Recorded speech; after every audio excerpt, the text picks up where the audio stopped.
Star TV और मैं हूं आपके साथ स्मिता पटवार। चलिए रुक करेंगे उत्तराखंड की तमाम बड़ी खबरों का, लेकिन इससे पहले एक नजर आज की हेडलाइंस पर।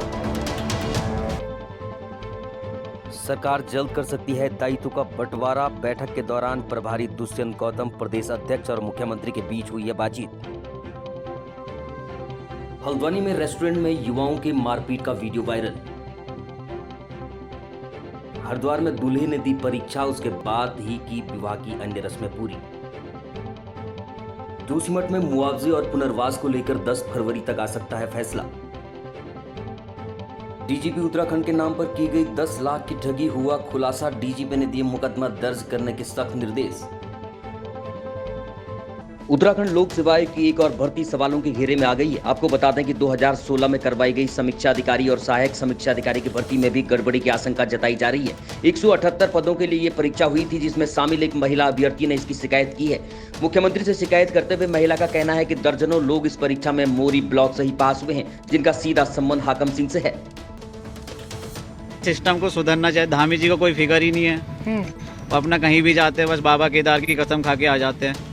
इससे थोड़ी चलेगा काम। जब तक युवा शांत है, अगर युवाओं को फिर वो मौके ना आए कि युवा जाग जाए, तो फिर काफ़ी कुछ कर सकता है फिर युवा, जो धामी जी सोच भी नहीं सकते। बिल्कुल, क्योंकि आप झूठी आश्वासन लगातार नहीं दे सकते।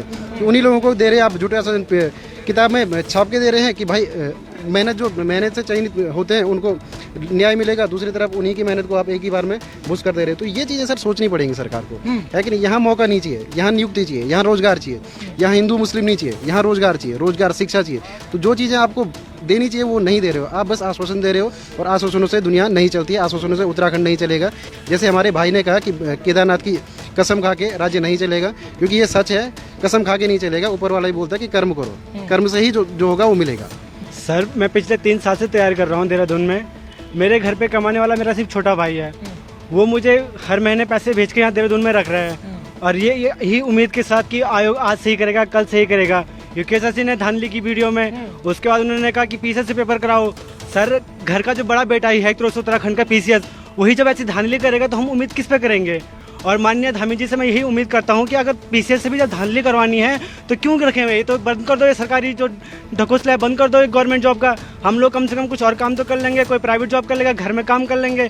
सर मैं पिछले 3 साल से यहाँ देहरादून में तैयारी कर रहा हूँ। अभी लास्ट 2 साल पहले मेरे पिताजी की डेथ हुई थी, उसके बाद मेरा छोटा भाई यहाँ पे मुझे पैसे दे के रख रहा है। उसको मैं बोलने में शर्म से आती है कि यहाँ पे आयोग धांधली कर रहा है, उसे यकीन ही नहीं आता कि ऐसा कैसे हो सकता है उत्तराखंड में भी। प्रदेश सरकार जल्द ही दायित्व की घोषणा कर सकती है। शासन ने सभी विभागों से उनके अधीन आयोगों, निगमों, बोर्डों, समितियों में अध्यक्ष, उपाध्यक्ष, सलाहकार और अन्य दायित्व और महानुभावों के खाली पदों के बारे में भीतर ब्यौरा तलब किया है। मंत्रिपरिषद विभाग ने सभी अपर मुख्य सचिवों, प्रमुख सचिवों और प्रभारी सचिवों को इस संबंध में पत्र भी जारी किया है। पत्र में विभागों के अधीन दायित्वों पर सूचना का एक प्रारूप मांगा गया है। इस प्रारूप में अध्यक्ष, उपाध्यक्ष, सलाहकार पद की वर्तमान स्थिति और खाली पदों की जानकारी देनी है। साथ ही ये भी बताना है कि कौन सा पद कब खाली होगा। सूत्रों के मुताबिक जानकारी है कि दायित्वों पर मुख्यमंत्री पुष्कर सिंह धामी से भी चर्चा हो चुकी है। पिछले दिनों भाजपा की प्रदेश कार्यकारिणी की बैठक के दौरान प्रभारी दुष्यंत गौतम, प्रदेश अध्यक्ष और मुख्यमंत्री के बीच इस संबंध में बातचीत हुई है। रोजगार के नए अवसर तलाशने के लिए सरकार इस बजट में बड़ी योजना पेश करने जा रही है। खास फोकस बागवानी पर होगा। साथ ही सरकार निजी क्षेत्र की भागीदारियों से 4 व 5 सितारा होटलों का भी निर्माण कराएगी। मुख्य सचिव डॉक्टर एस संधू के मुताबिक इसकी नीति लाई जाएगी। राज्य सरकार के सामने वर्तमान में रोजगार को लेकर बड़ी चुनौती है, जिससे निपटने के लिए सरकार को कई विकल्पों पर सोचना पड़ रहा है। अब सरकार खेती और बागवानी के जरिए रोजगार के अवसर तलाश रही है। हरिद्वार की पूर्णानंद तिवारी लॉ कॉलेज में अलग ही नजारा देखने को मिला, जब एलएलबी 5th सेमेस्टर के सीपीसी के पेपर की परीक्षा के दौरान एक छात्र दूल्हे की ड्रेस में परीक्षा देने के लिए पहुंचा। 12 बजे शुरू हुई परीक्षा में दूल्हे की ड्रेस में परीक्षा भवन में बैठा और इस दौरान उसकी पत्नी बाहर गाड़ी में परिवार वालों के साथ दूल्हे की प्रतीक्षा करती रही।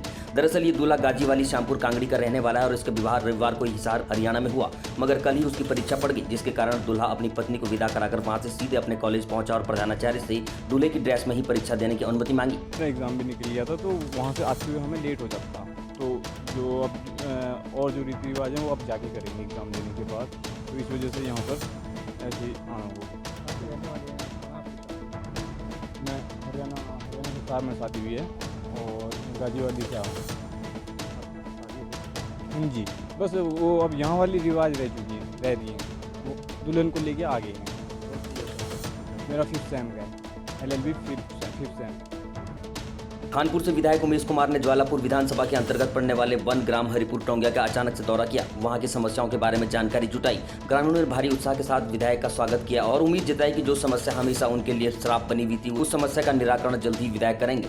देखिए, इस गांव के बारे में कई बार गांव के लोगों ने भी संपर्क किया, हमारे साथियों ने भी किया कि ये गांव जो है दूरस्थ गांव है और यहाँ की सबसे बड़ी समस्या ये है कि ये गांव राजस्व में नहीं आता, जिसके कारण ना तो यहाँ प्रधान का चुनाव हो पाता है और ना यहाँ सड़कें बन पाती हैं, ना यहाँ कोई अन्य सुविधाएं जो मौलिक सुविधाएं हैं, जो मौलिक अधिकार हैं, उनसे ये पूरा गांव वंचित है। यहाँ बिजली के कनेक्शन हैं, यहाँ वोटर आईडी कार्ड है, यहाँ आधार है। आप सांसद के लिए भी इनका वोट लेते हैं, आप विधायक के लिए भी इनका वोट लेते हैं, लेकिन आप इन्हें प्रधान नहीं देते। ये बड़ी अजीब सी विडंबना वाली बात है। अगर इन लोगों का योगदान विधायक बनाने में भी है और सांसद बनाने में भी है, तो इन लोगों को इनका अधिकार भी मिलना चाहिए। इन लोगों को जो इनकी सुविधाएं हैं, सड़कें हों, पानी की सुविधाएं हों, स्कूल हों और जो अन्य व्यवस्थाएं हैं, स्वास्थ्य सेवाएं हैं, उन सब की उपलब्धता कराई जानी चाहिए। और मेरा कहना है कि अगर आपकी कोई प्रक्रिया ऐसी चल रही है कि सरकार तय करेगी, समय लगेगा, तो आप जब तक आप तय नहीं करते तब तक तो आप इनको सुविधाएं उपलब्ध कराइए। जब जो निर्णय होगा वो निर्णय तब होगा, सबको मान्य होगा, लेकिन तब तक आप ये सुविधाएं तो इनको उपलब्ध कराएं। या तो फिर आप कहिए आप वोटर भी नहीं हैं हमारे, आप हमारे वोटर भी हैं, आपको हमने संवैधानिक अधिकार भी दिए हुए हैं, हमने आपको आधार कार्ड भी दिया हुआ है, हम आपसे बिजली के बिल की वसूली भी कर रहे हैं और उसके बाद आप कह रहे हो कि आपको हम सड़क नहीं देंगे। तो ये तो कोई बात नहीं है, बहुत अजीब सी बात है, अपना पीछा छुड़ाने वाली बात है। सरकार को इसके ऊपर गंभीरता से निर्णय लेना चाहिए। मैं माननीय मुख्यमंत्री से भी बात करूंगा और वन मंत्री जी से भी बात करूंगा। यदि कोई निर्णय नहीं होता तो फिर हम लोग हाईकोर्ट जाएंगे और अपनी लड़ाई अदालत में लड़ेंगे। खबर हल्द्वानी से है, जहां जन्मदिन की पार्टी के दौरान मुंह पर केक लगाने को लेकर विवाद हो गया। मारपीट का वीडियो सोशल मीडिया पर तेजी से वायरल हो रहा है। घटना मुखानी क्षेत्र की है, जहां ऊंचा पुल के पास एक रेस्टोरेंट में केक पार्टी के बाद कुछ लड़के एक युवा को पीटते हुए नजर आए। वीडियो में साफ तौर पर देखा जा सकता है कि सड़क के बगल में जमकर हाथापाई हो रही है, जिसके बाद हल्द्वानी में वीडियो तेजी से वायरल हो रहा है। इस मामले में BS धोनी ने बताया कि नियमानुसार कार्रवाई की जाएगी। संत रविदास जयंती पर निकलने वाली शोभा यात्रा संत रविदास मंदिर से विधि विधान के साथ निकाली गई। शोभा यात्रा में 1 दर्जन से अधिक झांकियां और अखाड़ा शामिल रहे। शोभा यात्रा नगर के मुख्य मार्गों से होती हुई अंबेडकर मूर्ति से संत रविदास मंदिर पर समाप्त हुई। वहीं सुरक्षा की दृष्टि से ASI दीप कुमार, लंडौरा चौकी प्रभारी पुष्पेंद्र सिंह भारी पुलिस बल के साथ मौजूद रहे। ये हम यहाँ से शुरू करेंगे अपने रविदास मंदिर प्रांगण से, उसके बाद रंगमहल कुल होते हुए, गुज्जर वाला गली से होते हुए और हीरो वाली गली से होते हुए, फिर अम्बेडकर चौक से होते हुए फिर यहीं पर समापन होगी। देखो, जैसे बाबा साहब ने कहा है, हमारे संत रविदास जी ने कहा है, ऐसा चाहूँ राज में मिले सबन को अन, छोटे बड़े सब रहे प्रसन्न। एक भाईचारे का जो उन्होंने मिशन दिया है, उसे लेकर आगे बढ़ाया जा रहा है। कस्बा लौंडरा में हमारे यहाँ ये 51वां वार्षिकोत्सव मनाया जा रहा है। मामला जनपद पौड़ी के सतपुली तहसील का है, जहां पर पिछले 10 दिनों से अधिवक्ताओं ने कार्य बहिष्कार किया है, लेकिन जिलाधिकारी का इस ओर कोई ध्यान नहीं जा रहा है। दरअसल सतपुली तहसील में चल रहे न्यायिक मामलों में एक तरफ फैसले व भू माफिया और बड़े अधिकारियों के दबाव में जो फैसले दिए जा रहे हैं, उनके खिलाफ अधिवक्ताओं ने पेन डाउन किया है। इसकी शिकायत अधिवक्ताओं द्वारा मीडिया और मेल के द्वारा जिलाधिकारी पौड़ी को सूचित किया गया था, लेकिन 10 दिन बीत जाने के बाद भी जिलाधिकारी द्वारा कोई संज्ञान नहीं लिया गया। अभी हमारा ऐसा है कि जिलाधिकारी महोदय को जो एक पत्र दिया था, वो 25 तारीख को भेजा था बाई ईमेल के थ्रू, और पत्रकार महोदय के थ्रू एक मेल भेजा था, जिसके बावजूद भी अभी 11वें दिन के बाद आज दिनांक 4 तारीख आज हो गई है, अधिवक्ताओं ने अपना काम रोका हुआ है। उसके बावजूद भी अभी तक कोई जांच नहीं हुई और हम लोग जिलाधिकारी महोदय से पुनः जांच की मांग कर रहे हैं, जिसके बाद ही अधिवक्ता अपना काम दोबारा सुचारू रूप से कर पाएंगे। हमें आशा है कि जिलाधिकारी महोदय जी हमारा इस समस्या के निवारण हेतु उपरोक्त विषय का संज्ञान लें। बाल सखा कार्यक्रम के तहत डाइट DD हाट ने परीक्षा पूर्व चर्चा और कैरियर काउंसलिंग का 1 दिवसीय कार्यक्रम ब्लॉक सभागार में आयोजित किया। आपको बता दें कि मुंशियारी विकासखंड सभागार में बाल सखा कार्यक्रम के तहत कैरियर काउंसलिंग का आयोजन किया गया, जिसमें विकासखंड मुंशियारी के विभिन्न इंटर कॉलेजों के बच्चों ने प्रतिभाग किया, जिसमें विभिन्न क्षेत्रों से एक्सपर्ट ने बच्चों को विभिन्न क्षेत्रों में कैरियर बनाने के लिए कैसी तैयारी की जाए, कैसे कैरियर का चुनाव करना है, कैसे परीक्षाओं की तैयारी की जाए, उस पर बच्चों के साथ वार्ता की। जैसा कि खंड शिक्षा अधिकारी महोदय के द्वारा आपको बताया गया, SCERT और जिला शिक्षा प्रशिक्षण संस्थान DD हाट पिथौरागढ़ द्वारा एक जनपद स्तर पर कार्यक्रम चलाया जा रहा है। वो है बाल सखा प्रकोष्ठ के तहत कैरियर काउंसलिंग परीक्षा। एक उत्साह भी है और आनंद भी है, जिसके तहत हम प्रत्येक वर्ष 9 से लेकर 12 तक की कक्षाओं के छात्र छात्राओं के लिए और उन कक्षाओं के संरक्षण में जो निर्देशन में अध्यापक हैं, प्रधानाचार्य महोदय हैं, उनके तत्वाधान में कैरियर काउंसलिंग का आयोजन करते हैं, जिसमें बच्चे को विभिन्न सेवा क्षेत्रों में जाने के अवसर और विभिन्न प्रकार के जो कोर्सेज हैं, या चिकित्सा क्षेत्र में जाना है, आर्मी के क्षेत्र में जाना है, पॉलिटेक्निक के क्षेत्र में देखना है, अपने कैरियर को ITI के क्षेत्र में बनाना है, या जो विभिन्न प्रकार के मिलिट्री के क्षेत्र हैं, आर्मी के क्षेत्र हैं, उसके पैरामिलिट्री एरिया हैं, पैरामेडिकल क्षेत्र हैं, इंजीनियरिंग के क्षेत्र हैं, उनके लिए हम जो है विभिन्न प्रकार के अतिथि वक्ताओं के माध्यम से और स्वतः हमने जो डाइट पिथौरागढ़ के द्वारा एक कैरियर काउंसलिंग पुस्तिका का निर्माण किया गया है, जिसमें कि समस्त प्रकार के सेवा क्षेत्र और विभिन्न प्रकार के जो भी कैरियर के क्षेत्र हैं उनके लिए पुस्तिका बनाई गई है। उसके माध्यम से हम जो है समस्त छात्र छात्राओं की कैरियर काउंसलिंग करते हैं।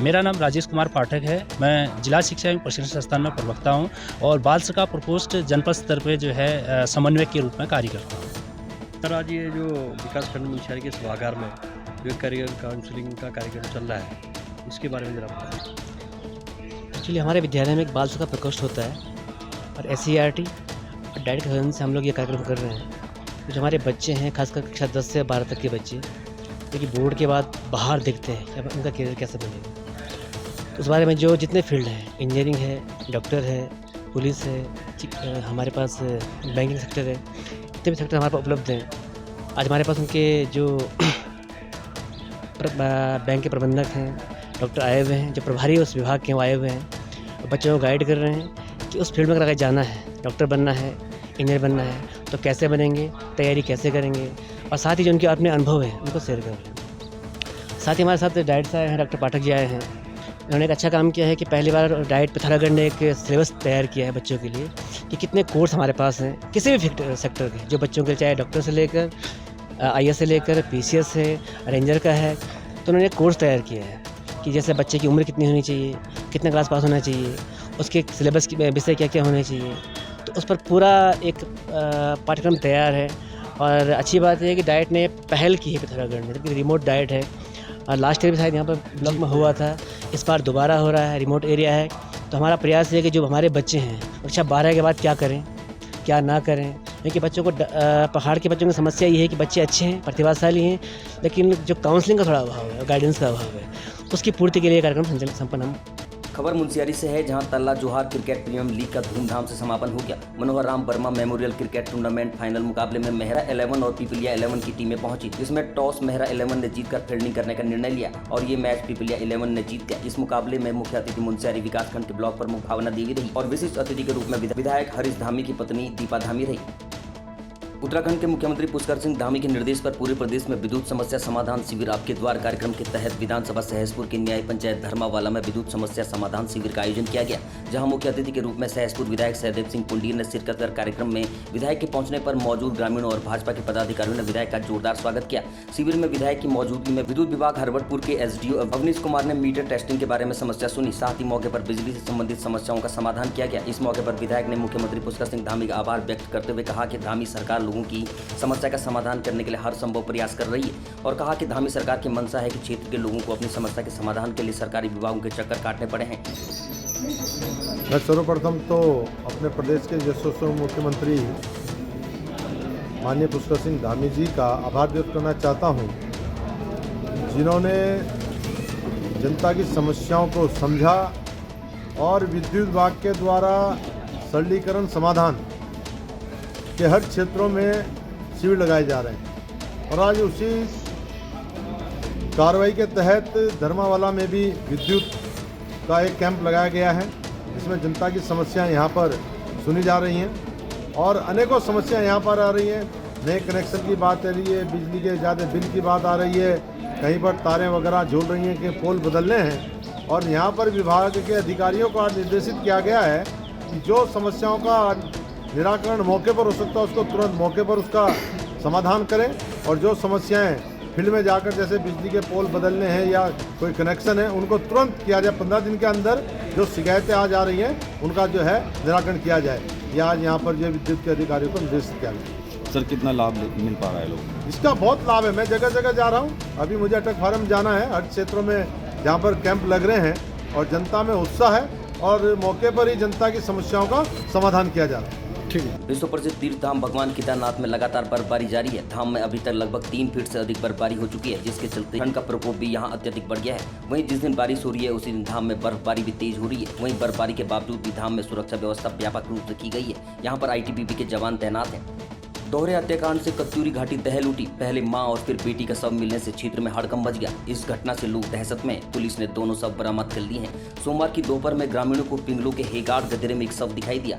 ग्रामीणों ने तत्काल इसकी सूचना बैजनाथ पुलिस को दी। सूचना मिलते ही बैजनाथ के थाना अध्यक्ष कैलाश सिंह बिष्ट दलबल के साथ मौके पर पहुंचे और शव को कब्जे में लिया। महिला के पेट में चाकू मारने और पत्थरों से चेहरे को कुचलने के निशान है। अज्ञात महिला का शव बरामद होने के कुछ ही घंटों बाद एक बच्ची का शव भी ग्रामीणों ने देखा और पुलिस को सूचना दी। जिस स्थान पर अज्ञात महिला का शव मिला उसी स्थान से 2-3 खेत ऊपर एक बच्ची का शव भी बरामद किया गया। अज्ञात दोनों शव मां बेटी के हो सकते हैं। जांच के बाद ही सही पता चल पाएगा। दोनों शवों की शिनाख्त की जा रही है। फिलहाल पुलिस मामले की जांच कर रही है। जहाँ तक हमारी पुलिस क्षेत्राधिकारी से बात हुई थी तो उनके द्वारा यह बताया गया कि अभी यह पुष्टि नहीं हो पाई है कि यह महिला और बच्ची माँ बेटी हैं। हालांकि संभावना जताई जा रही है क्योंकि आसपास में ही यह शव की बरामदगी हुई है। लेकिन जिस प्रकार से यह खबर सामने आ रही है कि वो महिला गरुड़ क्षेत्र से पिंगलों में आई थी, उस बच्ची के साथ आई थी जहाँ एक व्यक्ति भी उनके साथ मौजूद था, तो लगभग यह अंदाजा माना जा रहा है कि वह महिला और बच्ची के बीच माँ बेटी का ही संबंध था। और इसके ही विषय में हम लश्कर खेत के प्रधान जी भी हमारे साथ मौजूद हैं और इनसे भी जानकारी लेंगे। हालांकि इनका कहना भी था कि यहाँ पर सत्यापन न होना भी इन अपराधों के पीछे एक बहुत बड़ी वजह है। क्या कुछ ये कहना चाहेंगे, इनसे जानेंगे। प्रधान जी आप बताइए, इतना बड़ा अपराध क्षेत्र में हो जाता है जहाँ एक माँ और बेटी का हत्याकांड कर दिया जाता है और वर्तमान में कातिलों का पता नहीं है, क्या कुछ कहेंगे, किस तरीके से देख रहे हैं? मैं शासन प्रशासन से सिर्फ और आपके चैनल से एक ही गुनाह लगाना चाहता हूँ, एक ही विनती करना चाहता हूँ कि हमारा जो पहाड़ था ये शांति वातावरण का और सीधे साधे लोग जो यहाँ रहते थे उनकी शांति भंग करी जा रही है। और इसमें बहुत बड़ी कोई सियासत है, कोई राजनीति मान लो या सियासत मान लो। और जो ये बाहर के लोग आ रहे हैं बिहार से, रामपुर से, मोमडन लोग जो हैं ज़्यादातर, मुझे इन पर बिहारी लोगों पर, मोमडन लोगों पर खासकर इस बात का बहुत बड़ा अंदेशा है। क्योंकि मैं कितनी बार इसमें इनके वेरिफिकेशन मांग चुका, तो किसी का वेरिफिकेशन एक्सपायर होता है और किसी के पास वेरिफिकेशन ही नहीं होता है। अगर इनसे कुछ बात करते हैं तो ये लड़ने झगड़ने को भी आते हैं। और इसमें एक मैं अपने पहाड़ के लोगों से और इस लोकल लोगों से एक विनती और करना चाहता हूं कि इनकी सपोर्ट करने की बजाय आप इनकी छानबीन करें और इनका सत्यापन मांगें, ना कि अगर कोई इनकी छानबीन कर रहा है उसको रोक टोक करें। तो इसका भी सहारा लोकल के आदमियों का भी बहुत बड़ा इनको हाथ है, साथ है। और इसी वजह से ये इतनी बड़ी बड़ी घटनाएं घटती जा रही हैं। इससे शासन और प्रशासन को तुरंत से तुरंत संज्ञान लेना चाहिए। अन्यथा हमारे प्रधान जी पिंगलू के भी यहाँ हैं, मैं भी हूँ, हमारा एरिया है, ये हमारा पूरा पहाड़ है। तो हम इसके लिए अगर इसकी पूर्ण रूप से जांच नहीं की गई तो हम इसके लिए उग्र आंदोलन करेंगे। डीजीपी उत्तराखंड के नाम पर की गई 10 लाख की ठगी हुआ खुलासा। डीजीपी ने दिए मुकदमा दर्ज करने के सख्त निर्देश। देहरादून विकासनगर के 2 अधिवक्ता सतीश कुमार, संजय कटारिया डीजीपी से उनके कार्यालय में मिले और शिकायती पत्र दिया, जिसमें उनके द्वारा बताया गया कि दौलत कुंवर नाम के व्यक्ति द्वारा डीजीपी के नाम से पुलिस को डोनेशन देने के नाम से 10 लाख रुपए हड़प लिए हैं।